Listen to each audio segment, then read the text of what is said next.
Morning, how are you? Fine, very good. मैं आपकी Hindi grammar की टीचर हूँ, स्टैंडर्ड 6 की। प्रीवियस क्लास में मैंने हिंदी ग्रामर के फर्स्ट चैप्टर को समझाया था। उम्मीद है कि आप लोगों को समझ में आ गई होगी। चलो अब हम लोग आगे की पढ़ाई शुरू करते हैं और नेक्स्ट क्लास में मैं आपको चैप्टर 1 की नोट्स दूंगी, ठीक है?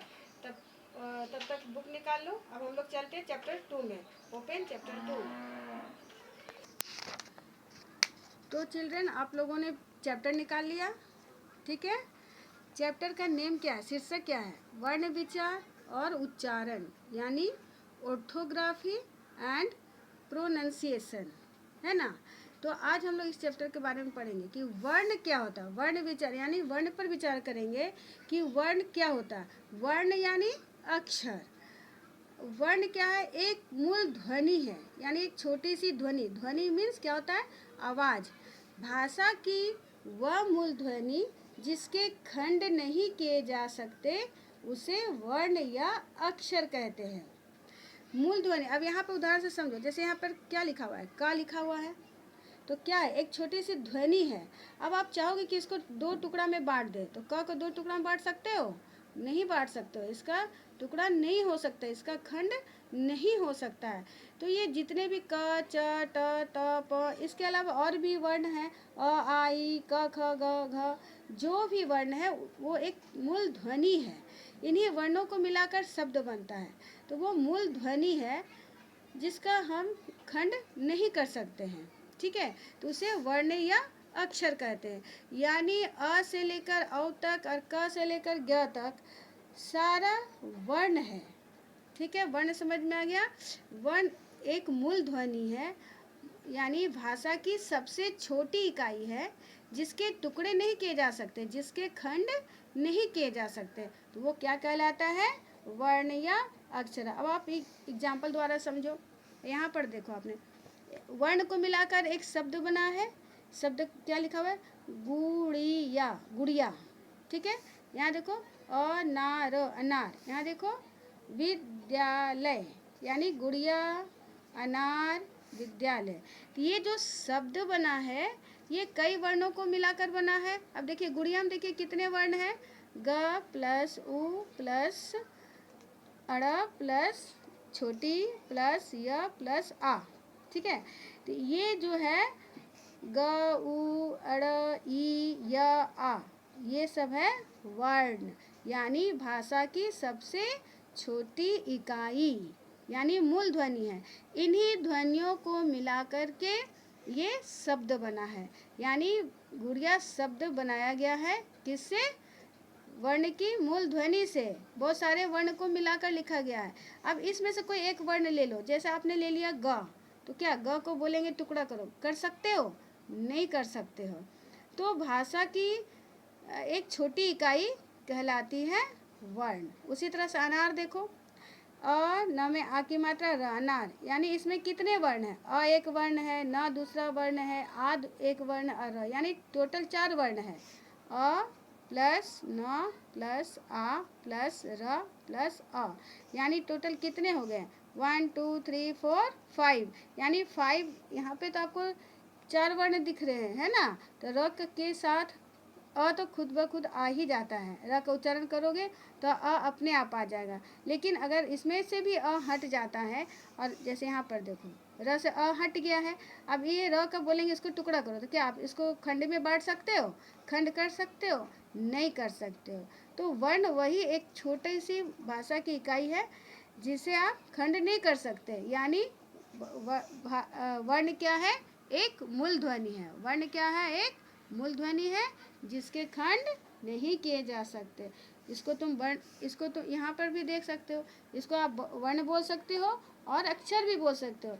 जब हम मुंह से इसको पढ़ते हैं, जैसे क च ट त प त म, ये हो गया वर्ण। लेकिन जब हम इसको लिखते हैं तो तब वो अक्षर कहलाता है। यानी मुंह से निकला हुआ ध्वनि वर्ण हो जाएगा, और जब इसी वर्ण को जब हम लिखेंगे कहीं पे, वो कहला जाएगा अक्षर। यानी वर्ण और अक्षर एक ही चीज़ हुआ। तो आपको वर्ण समझ में आ गया होगा। Very good. अब हम लोग आते हैं टॉपिक वर्णमाला। नेक्स्ट टॉपिक पे आते हैं वर्णमाला यानी वर्णों की माला, यानी अक्षर की माला। माला माला किससे क्या तात्पर्य है? जैसे हम लोग किसी भी चीज़ का माला बनाते हैं तो उसको एक व्यवस्थित समूह में सजाते हैं ना। तो उसी तरह से अक्षर की माला, जब वर्ण को एक व्यवस्थित समूह में लिखा जाता है, वर्णों के व्यवस्थित समूह को वर्णमाला कहा जाता है।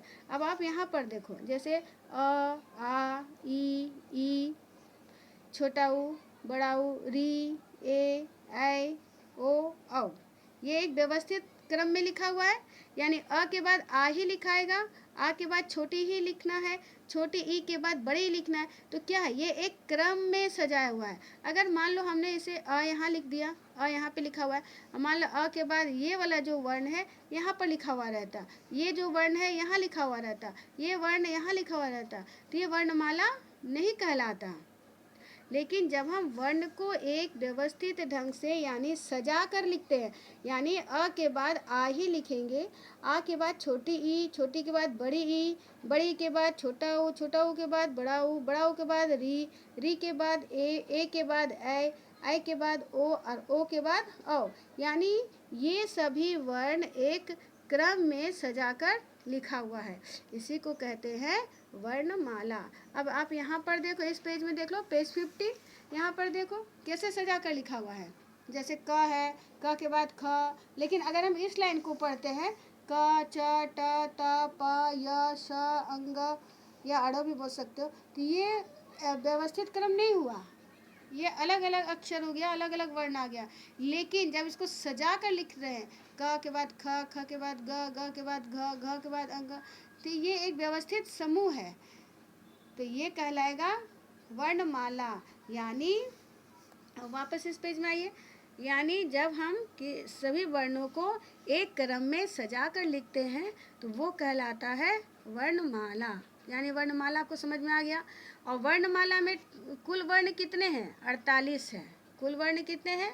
48। यानी अ से लेकर अंग अ तक मिलाओगे और क से लेकर ज्ञ तक मिलाओगे तो पूरा काउंट करोगे तो वो हो जाएगा आपका 48, यानी 48 वर्ण है। अ आई भी वर्ण है और क ख ग भी वर्ण है। यानी अ से लेकर औ तक भी, अंग तक भी वर्ण है और क से लेकर ज्ञ तक भी वर्ण है, सभी वर्ण है। तो वर्णमाला आपको समझ में आ गया होगा। वर्णमाला क्या होता है? वर्णों का एक व्यवस्थित समूह, ठीक है।